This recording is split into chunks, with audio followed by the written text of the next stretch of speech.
kulan ay maanta ururka saxafiyiinta gobolka Shabeellaha Dhexe Misja ay ku yeesheen magaalada Joor ee caasimadda Hirshabeelle ayaa ujeedkiisu ah sidii uu xuridiisa dib ugu heli lahaa wariye Mahad Axmed Calisow oo kamid ah wariyaasha ka howlgala magaalada Joor. ciidamada booliska Hirshabeelle ayaa wariye Mahad Axmed maalin ka hor ku xidhay saldhigga booliska magaalada Joor.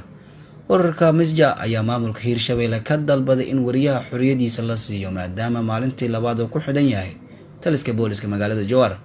Ibrahim Cali Nuur oo ah gudoomiyaha ururka saxafiyiinta gobolka Shabeellaha Dhexe ayaa kulanka ka hadlay. maanta ay taariikhdu tahay 29 bisha December sanadka 2020 aniga ku hadlaya magaca dhammaan ururka saxafiyiinta gobolka Shabeellaha Dhexe ama wariyaasha ka howlgala gobolka.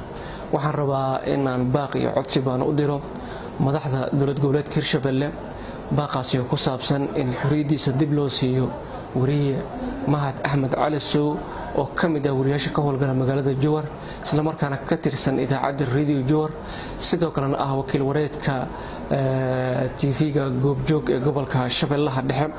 waxaan rabaa madaxda iyo waliba cid waliba ay qosayso xariga wariyaha in si shuruud la'aan ah xuriyadiisa in dib loo siiyo.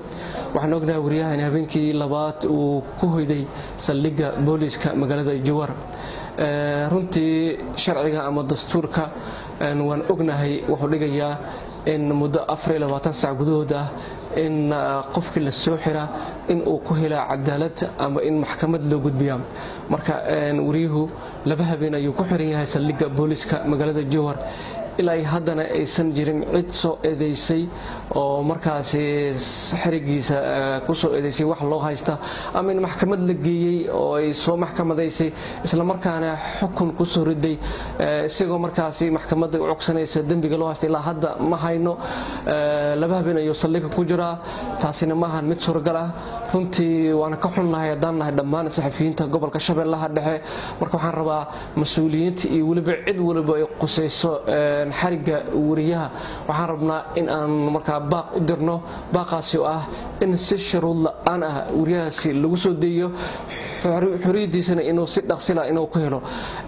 runtii haddii ay jiraan dambiyo uu galay ama dambi haddii loo haystana waxaan ka codsanaynaa mas'uuliyiinta iyo waliba laamaha amniga in ay cadaaladda hor keenaan ama maxkamad ay u gudbiyaan waa haddii ay jirto dambi uu galay oo markaasi maamulka uu ka galay ama shakhsiyaad uu ka galaybo. marka si guud haddaan nahay bahda saxafiyiinta gobolka Shabeellaha Dhexe waxaan dalbanaynaa in xuriyadiisa dib loo siiyo wariyaha. Yusna Maxamed Axmed, Bulsha TV, Jowhar.